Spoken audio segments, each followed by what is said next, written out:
So your question, Mike, is at age 65, what is the best weight loss exercise or best fat loss exercise? Well, I have to say a sort of slightly jokey answer, which is a line that one of my friends called Pat invented, which is the best exercise is the table push and table stand from. In other words, you walk away from the table and you leave whatever food there is on the table behind. So whatever's sitting on the table, you don't eat it, you walk away from it, and that is the best exercise. And that, of course, depends on what the food is that's on there.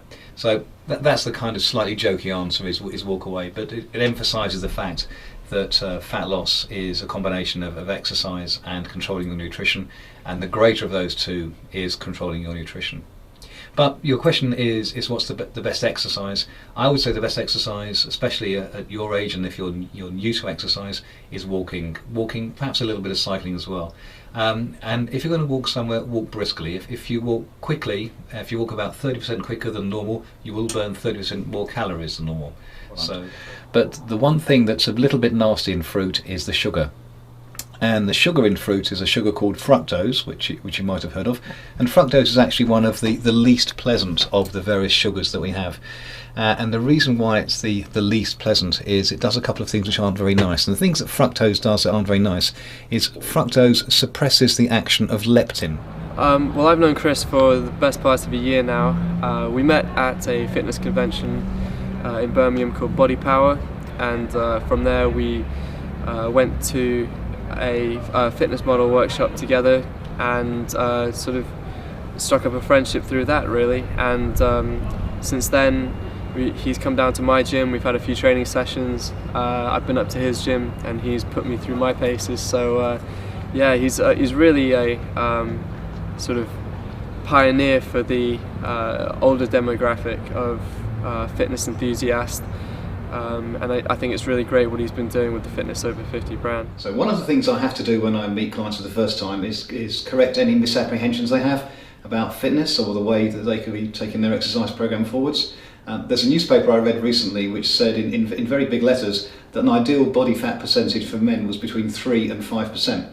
And it's a very big newspaper read by lots of people, and it's totally wrong. You shouldn't have a body fat percentage between 3 and 5% if you're a normal person. If you're a peak athlete on one day for contest, then maybe that's allowable, but it's certainly not sustainable on a long-term basis. So far we've talked a little bit about my own fitness journey and what I've been doing, and over the years I have got a lot fitter, of course, and I suddenly realised around about 12 to maybe 18 months ago that actually I'd like to help other people as well. So I've then decided to do what I could to pass the benefits that I've got from fitness onto as many other people as I could. And the way I did that was I got some qualifications in fitness and personal training, and then developed a small business in terms of offering people some personal fitness consultancy and personal training.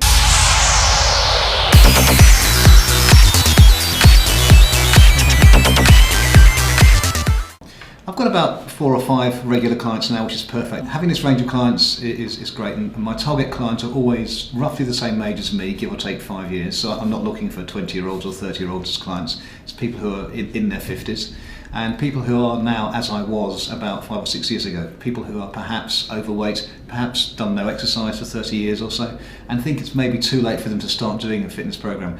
And it's my job to prove to them it's not. I really started coming to the gym on a regular basis in October of last year, so October 2012. The incentive I have in my life right now is that I'm getting married in June, so in just a few months from now. And up until last autumn time, I really had no interest in the gym. I found them boring. I'd come and try and sort of make sense of it as I could, find myself in here for 20 minutes and leave frustrated and bored that I hadn't really achieved a lot. I think the hardest lesson I've learned is just to cut through the excuses and get past the denial, and there's no substitute for actually doing it. You know, when I was big and overweight, I'd make the excuse whenever and wherever I could, so it just shows with the right advice, the right help, and I was lucky that I've got Chris as my wingman. You can make a change. Chris has put some fun into coming to the gym for me. He's given me a structured training program. His advice is excellent. It's the encouragement, the motivation, and the real success story for me is the fact that I go home after a gym session refreshed, tired, but it's a good tired, but I'm also looking forward to the next gym session. Standing straight, standing tall, From here, trying to keep, this is the starting position here, keeping the elbow locked to one side, down to here, one move, then back to here. So getting to the starting position first of all, which is, to there, and stop. In terms of coming to the gym and sort of muddling my way through, looking at the basic instructions on some of the machines, thinking I was doing the right thing, but realising now that actually it wasn't quite right, and with the right guidance you can actually achieve a lot more. The important point is to keep the rest of the body still, only let those hips move and legs move, which you do. You'll step the head, go back and forwards. That's a challenge. Wow. I think the challenge of following his workout programs, at least on a weekly basis, but encouraging me to do gradually more and more, but coupled with much more sensible and proven nutritional program. And I'm learning now that hand in hand, nutrition and exercise, specifically move more and eat less, it really pays off. We did the full 10 reps, so we did 10 reps at 13, then we went to a weight at 16, and Mark only managed 6 reps, that's why we got 6 in brackets there. So since the weights were not achieved to 10 reps and 10 reps, we're not going to change the weights today, the weights will stay the same. So we're going to do 13, and Mark should hopefully get 10 reps of those, and then we're going to try and do 16, and Mark's going to try and get more than the 6 reps he did last time. So hopefully get 10 reps on that. So that's the plan anyway. How's that? Excellent. Yeah. Right, so this is my client Yvette. Yvette's been a personal training client of mine for what, maybe 2 months? 2 months, yes. Yeah, I think we've done what, maybe 7 or 8 personal training sessions together. That's right, yes. Mm-hmm. And in that time, you've asked me to focus specifically on certain things. Yeah. What was it? Especially the upper body, which was lacking of flexibility and strength. Right. So we've been working together for about 2 months, as you said, and I have seen some improvement. Oh, good. Yes. We didn't need to do the lower body because you already are very strong in that, because you do lots of running.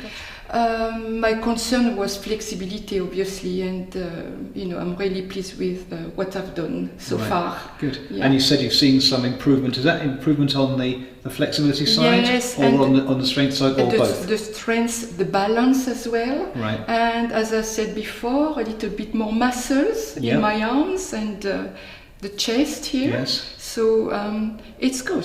This is Craig. He's one of my very first personal training clients. In fact, we've been friends for 20 years or more. I'd say 20 years, probably. Probably, yeah. Yeah, 20 years or more. Yeah, so we're not as the youngest people in this gym by some means. Yeah, not by some measure. Not by some measure. So I try to design my workout programs to take that into account, so that we don't do the more extreme exercises, if you like. No. So we do the ones that are functional, and the ones that are good muscular developmental, but without causing too much injury. Do you find that's the case? It is, and I'm very cautious of injury. At my age, which is 52 this month, and we never use too much weight. We work in small increments. Yep. We never do silly, big heavy powerlifting stuff. We concentrate on developing muscle. Yeah. And slow, controlled movements.